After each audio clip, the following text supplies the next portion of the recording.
Hello friends, welcome to शिक्षा वे Shalini. Friends, आज लोग हम पढ़ेंगे कार्य ऊर्जा शक्ति के न्यूमेरिकल्स। ठीक है, तो again in the same manner सबसे पहले मैंने यहाँ फॉर्मूले लिखे हैं, रिवाइज करते हैं। यहाँ पे कार्य होता है वो होता है बल गुणा विस्थापन, यानी एफ आपका क्या है, बल है, और एस क्या है, विस्थापन है। मात्रक आपको सबके याद होना चाहिए। कार्य का मात्रक न्यूटन होता है, फोर्स का मात्रक न्यूटन होता है, कार्य का मात्रक जूल होता है। फिर काइनेटिक एनर्जी और पोटेंशियल एनर्जी के लिए हमने लिखा था, काइनेटिक एनर्जी का सूत्र होता है half of M B square. यहाँ पे v वेलोसिटी है, m मास यानी द्रव्यमान है। इस वाले सूत्र के लिए एक और तरीके से लिखा जाता है। अगर आपको दो वेग दे रखे हैं, ये तो एक वेलोसिटी है, अगर आपको दो वेलोसिटी दे रखी हैं तो आप आखिरी वेलोसिटी में से half of m to m b2 square में से पहली वाली वेलोसिटी को माइनस करेंगे, इस तरीके से। तो आप ऐसे भी निकाल सकते हैं। ठीक है, इसको मैं अभी नहीं लिखती हूँ, अगर जरूरत पड़ेगी तो हम लिख लेंगे। इसके बाद पोटेंशियल एनर्जी का फॉर्मूला होता है mgh। g ग्रेविटेशनल त्वरण, मतलब गुरुत्वीय त्वरण होता है, जिसका मान 9.8 मीटर पर सेकेंड स्क्वायर होता है। एक होता है आपका शक्ति का, शक्ति को p से लिखा जाता है W/T। इसका सूत्र होता है, इसको विभिन्न रूपों में हम कन्वर्ट कर सकते हैं। एक स्प्रिंग के लिए पोटेंशियल एनर्जी निकाली जाती है, वो हाफ ऑफ kx स्क्वायर होती है। x होता है कि हमने स्प्रिंग को कितना खींचा, उसकी डिस्टेंस होती है। बाकी न्यूमेरिकल्स में आपको क्लियर हो जाएगा। लोलक वाले के ना तो आपसे सूत्र पूछा जाएगा, ना डिटेल पूछी जाएगी, और ना ही न्यूमेरिकल पूछा जाएगा। ठीक है, तो अब हम स्टार्ट करते हैं कुछ न्यूमेरिकल्स के साथ में। तो इसमें जो न्यूमेरिकल दे रखे हैं वहाँ से स्टार्ट करते हैं कि सपोज करते हैं एक 6 किलोग्राम की वस्तु, आप लिख लें इसको, एक 6 किलोग्राम की वस्तु को 5 मीटर की ऊंचाई से गिराया जाता है, तो वस्तु की स्थितिज ऊर्जा ज्ञात कीजिए। तो हमें एज यूजुअल लिखेंगे कि गिवन या दिया है। दिया क्या है कि वस्तु का द्रव्यमान दिया हुआ है कि 6 किलोग्राम की एक वस्तु है और उसे 5 मीटर की ऊंचाई से गिराया जाता है, यानी ऊंचाई कितनी है, 5 मीटर। तो मीटर है तो ऊंचाई हो गई, किलोग्राम है तो द्रव्यमान हो गया। ठीक है, ये आपको थोड़ा याद रखना पड़ेगा।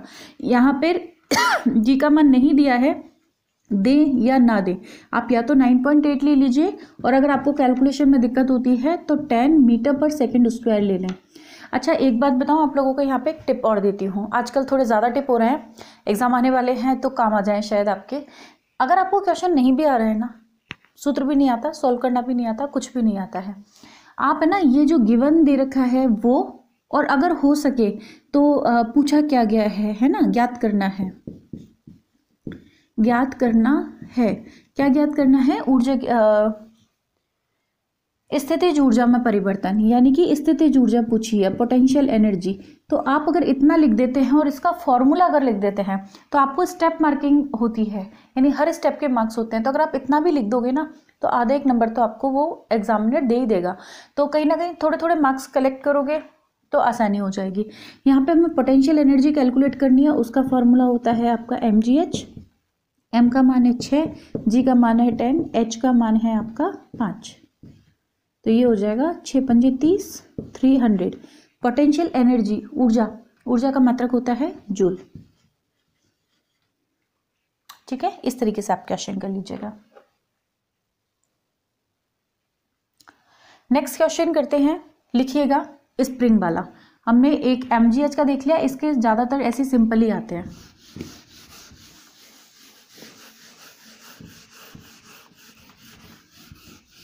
फिर से कह रही हूँ, न्यूमेरिकल्स का हवा मत बनाइए। अगर आपको 4 सूत्र याद है ना तो क्या दिया है पहले वो तसल्ली से लिख लो, फिर उसके हिसाब से जब आप मैच करोगे ना तो अपने आप आंसर आ जाएंगे आपके।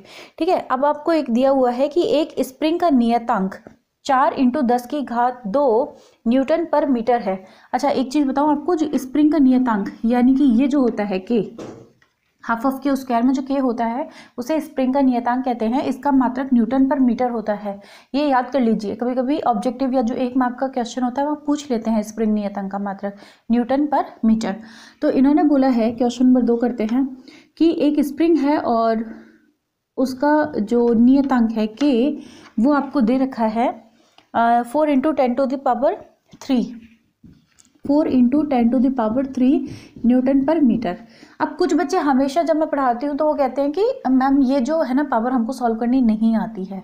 तो जब तक 4 या 5 घात तक है ना आपकी, तब तक आप एक काम कर सकते हैं, धन में है तो ऊपर की तरफ 3, क्योंकि 3 घात है तो 3 जीरो, और अगर ये ऋण में है तो नीचे की तरफ उतनी जीरो लगा लेना जितनी घात लगी हुई है, उससे आपका क्वेश्चन आसान हो जाएगा। तो आपको 4 × 10⁻³ को 4000 लिख सकते हो न्यूटन पर मीटर। ठीक है, इसके बाद इन्होंने बोला है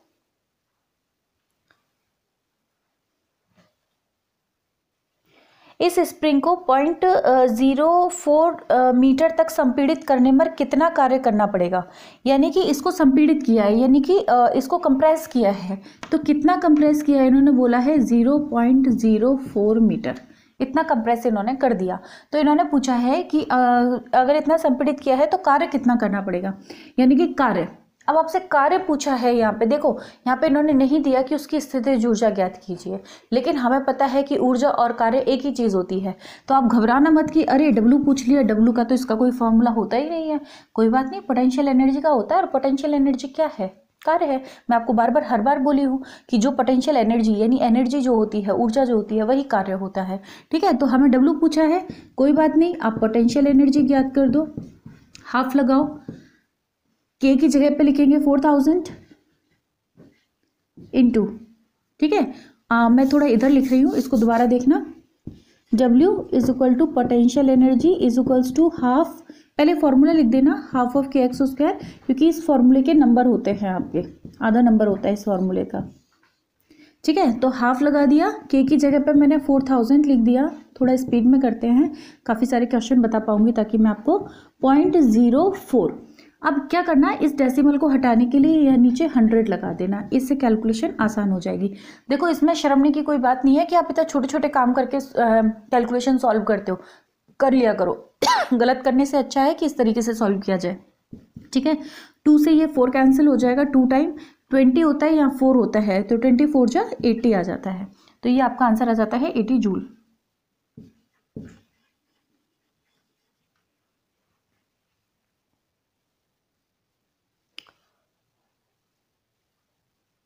सॉरी, मैंने कुछ मिस्टेक किया है इसमें, मैंने इसका स्क्वायर नहीं किया, हाफ ऑफ kx², इसका स्क्वायर करना था। ठीक है, ये 2 बार आएगा आपका, तो मैं एक बार फिर से कर देती हूँ, फटाफट कर देती हूँ प्लीज़।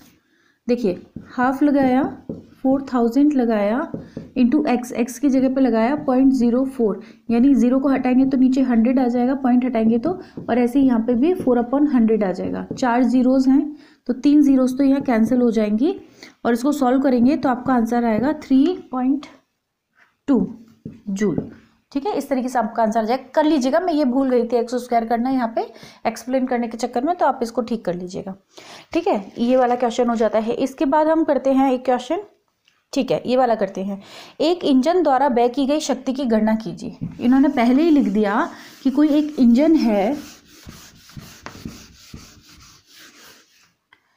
एक इंजन है और उसकी शक्ति की गणना करो। तो हम सीधे सीधे लिख सकते हैं कि ज्ञात करना है, क्या ज्ञात करना है, P कितना है। ठीक है, शक्ति की गणना करो।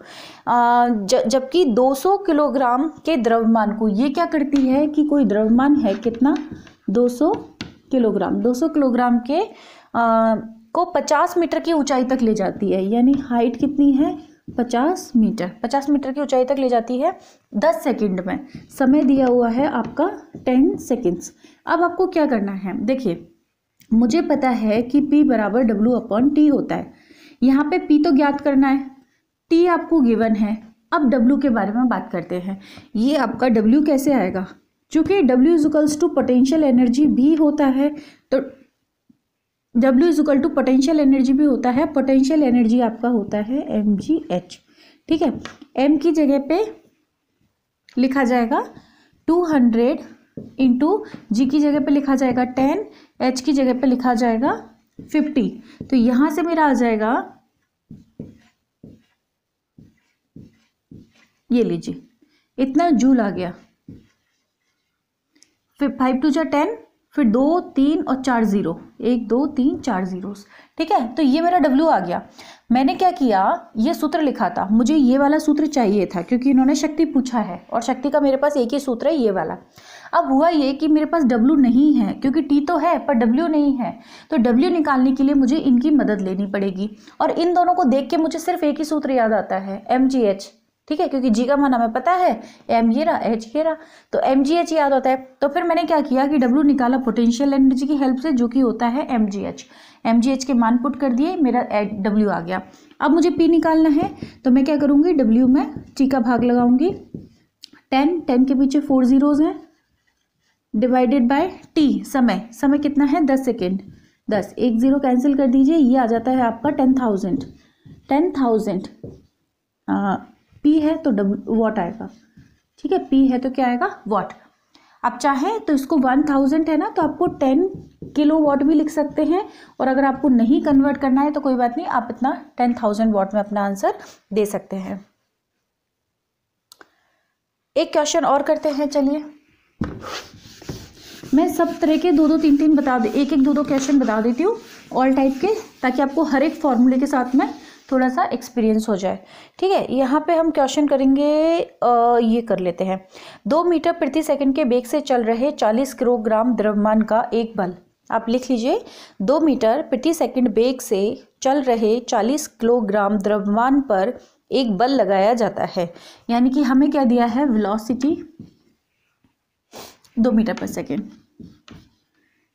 2 मीटर प्रति सेकंड के वेग से चल रहे 40 किलोग्राम द्रव्यमान पर, यानी द्रव्यमान कितना दिया है आपको, 40 किलोग्राम पर एक बल लगाया जाता है, जिससे उसका वेग बढ़कर 5 मीटर प्रति सेकंड हो जाता है।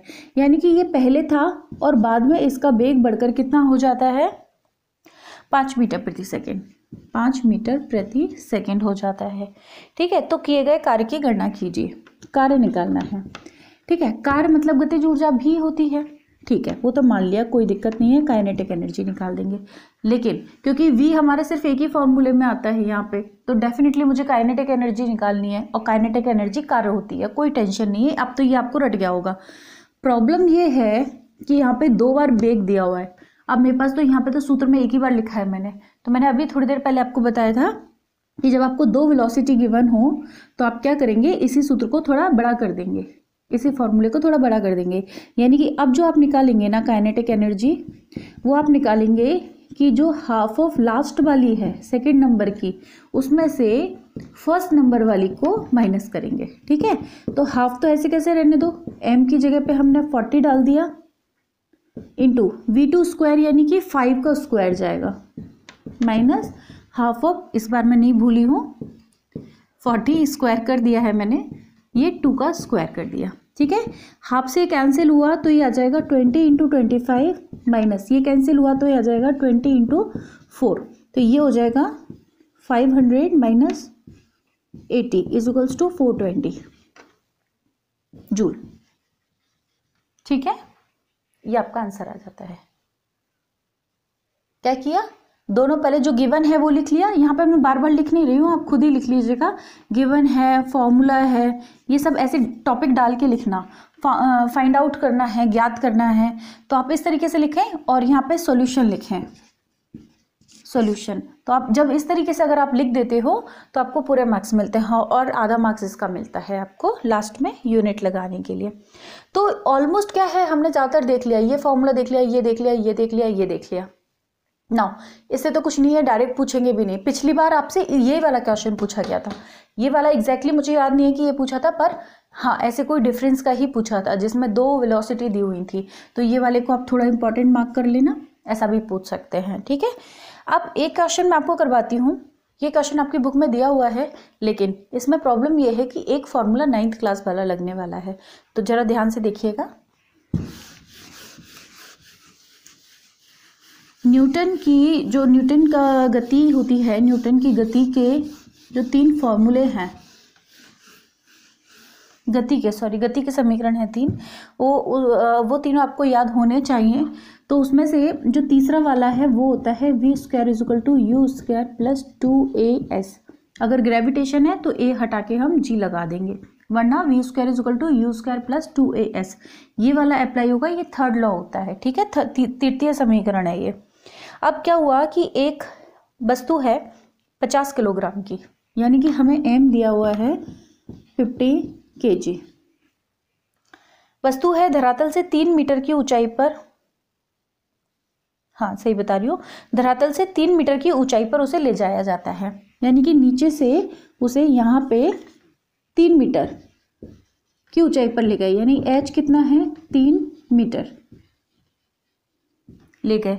फिर क्या हुआ कि उसकी स्थितिज ऊर्जा ज्ञात कीजिए, यानी कि यहाँ पे आपको काइनेटिक एनर्जी ज्ञात करनी है। तो बोलोगे ये तो बहुत आसान है, कोई बात नहीं, mgh पता है हमको, m का हो गया 50, g का हो गया 10 और h का हो गया 3। अच्छा आप ये ना mgh वाला भी याद कर लेना, क्योंकि ज़्यादातर ये पूछ लेते हैं, ये वाला भी बहुत आसान है, तो कभी कभी अच्छा एग्जामिनर होता है तो ईजी भी पूछ लेता है।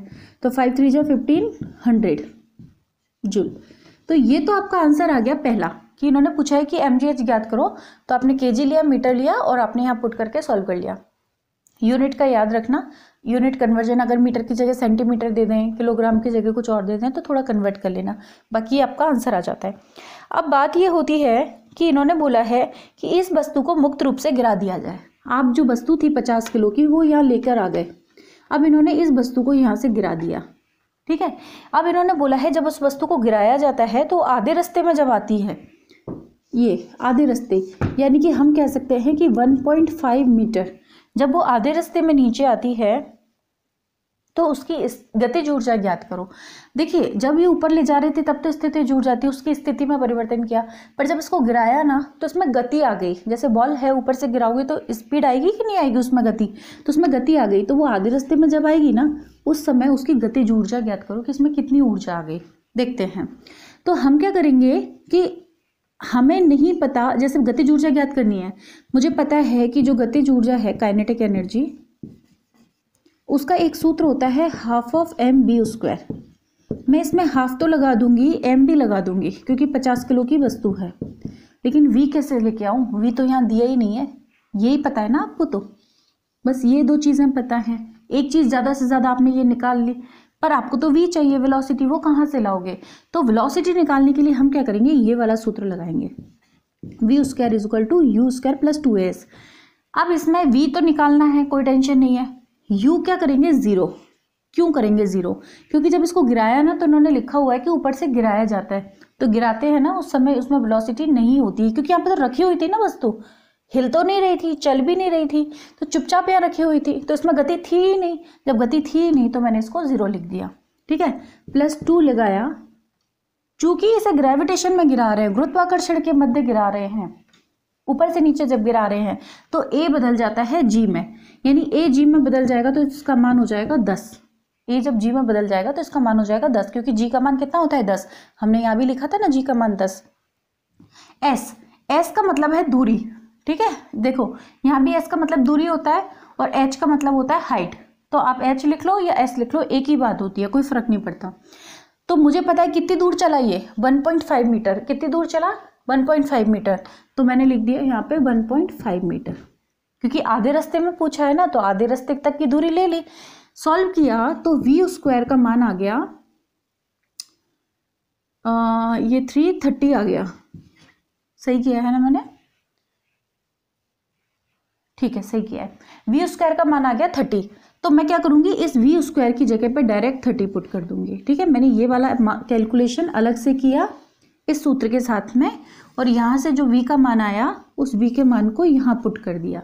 जब इसको सॉल्व किया तो आ गया 750, ठीक है, 750 जूल, ये आंसर होता है आपका, ठीक है। इस तरीके से तो आप एक बार फिर से देख लें, जब आपको सिंपल m और h दिया था, आपसे काइनेटिक एनर्जी पूछी गई थी, सॉरी यहाँ पे काइनेटिक क्यों होगी, पोटेंशियल एनर्जी होगी, पोटेंशियल एनर्जी पूछी थी तो mgh हो गया था, mgh में आपने पुट किया, आपका आंसर आ गया। काइनेटिक एनर्जी निकालनी थी, तो काइनेटिक एनर्जी में जब मैं पुट करने लगी तो मुझे पता चला कि मेरे पास v नहीं है। उस v को निकालने के लिए मैंने लॉ लगाया, थर्ड लॉ, ठीक है, थर्ड लॉ के अकॉर्डिंग मैंने फॉर्मूला पुट किया तो मेरे को v² की वैल्यू आ गई, v² मैंने यहाँ पुट करके मेरा आंसर निकाल लिया। तो ये एक एक्स्ट्रा चीज़ थी आपके इसके लिए, इसलिए मैंने आपको बताया, ठीक है। एक लास्ट और करते हैं बस आज के लिए, चलिए मैं इसको रब करती हूँ फिर एक्सप्लेन करती हूँ। अच्छा मेरे से कहा जा रहा है कि मैं ओम का नियम पढ़ा दूँ, तो ओम का नियम देखिए मैं किसी वीडियो में इंक्लूड कर लूँगी, एक दो वीडियो में के बाद ही कर लूँगी, वरना कुछ भी नहीं है। आपको एक सर्किट बनाना है, एक ग्राफ बनाना है और नीचे v directly proportional to I लिखना है, ठीक है, मैं आपको पढ़ा दूंगी, डोंट वरी, उसके लिए परेशान मत होइए, मैं जरूर से ज़रूर उसे इंक्लूड करूंगी। चलिए आगे चलते हैं कि 8 किलोग्राम का एक गुटका घर्षण रहित पृष्ठ पर, मतलब एक गुटका है, ये सतह है और 8 किलोग्राम 8 kg इसका वजन है। ये घर्षण रहित एक सतह है, इस पर इसको खिसकाया जा रहा है। इसकी स्पीड जो है वो है 4 मीटर पर सेकेंड, इस स्पीड से ये आगे जा रहा है। तो इन्होंने बोला है कि अब यहाँ पे एक स्प्रिंग लगी हुई थी, क्या हुआ, एक स्प्रिंग लगी हुई थी। तो इन्होंने बोला कि जब ये स्पीड से जा रहा था, स्पीड से जाके इससे टकराया, उसके बाद ये स्प्रिंग थोड़ा सा दब गई। तो इन्होंने बोला है स्प्रिंग दब गई, तो इन्होंने पूछा है वो स्प्रिंग कितना दबी। लेकिन यहाँ पे एक चीज़ और दिया हुआ है कि स्प्रिंग का जो स्प्रिंग नियतांक है, स्प्रिंग नियतांक को कैसे लिखते हैं, वो है 2 × 10⁴ न्यूटन पर मीटर। याद रखना, यूनिट इसकी हमें याद रखना है, न्यूटन पर मीटर। तो इन्होंने बोला है कि वो कितना दबेगा, स्प्रिंग कितना दबेगा। तो मैं एक बार फिर से लिख लूँ, m बराबर मेरे को पता है 8 kg होता है, स्पीड यानी वेलोसिटी इसकी दे रखी है 4 मीटर पर सेकेंड, और k स्प्रिंग नियतांक मुझे दे रखा है 2 × 10⁴। मैं इसको ऐसे नहीं लिखूंगी, मैं इसके पीछे 4 जीरोस लगा लूंगी। ये उन लोगों के लिए जिनको ये सॉल्व करने में दिक्कत होती है, ठीक है। अब क्या करना है आपको, सबसे पहले करते हैं कि जब ये चल रहा था, पहले कॉन्सेप्ट समझते हैं। हुआ ये कि जब ये चल रहा था तो इसके अंदर क्या था, इसके अंदर थी गतिज ऊर्जा, चलने के वजह से। क्या हुआ, जब ये गतिज ऊर्जा से चलता रहा और इससे टकराया, जब इससे टकराया तो इसने अपनी सारी की सारी ऊर्जा इसको दे दी, ठीक है।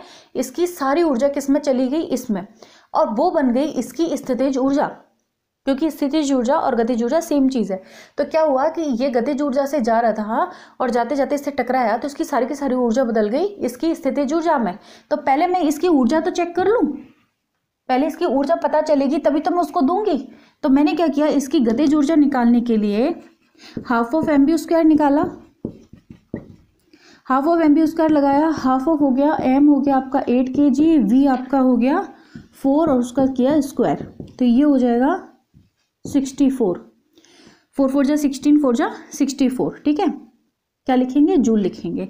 तो ये तो हो गई इसकी काइनेटिक एनर्जी, किसकी, इस गुटके की।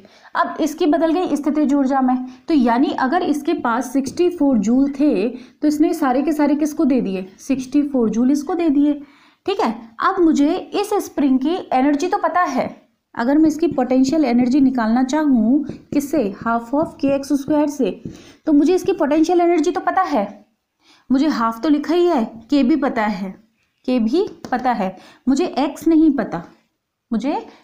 पता, तो क्या करेंगे, पोटेंशियल एनर्जी की जगह 64 लिखेंगे, हाफ लिखेंगे, k का मान लिखेंगे, k का मान है हमारा 20,000 और x² लिखेंगे, ठीक है। 2 से 2 कैंसिल, 10,000 का इसमें डिवाइड किया, तो मैं यहाँ पे अलग से कर देती हूँ, थोड़ा आपको शायद नीचे दिखेगा नहीं, तो ये हो जाएगा आपका 64/10,000 बराबर x²। दोनों साइड अंडर रूट करेंगे तो ये आ जाएगा आपका 8/100, या इसको कह सकते हैं, क्योंकि इसका करेंगे तो 100 आएगा, आप करके देख लेना ये तो, और ये आ जाएगा 0.08, ठीक है।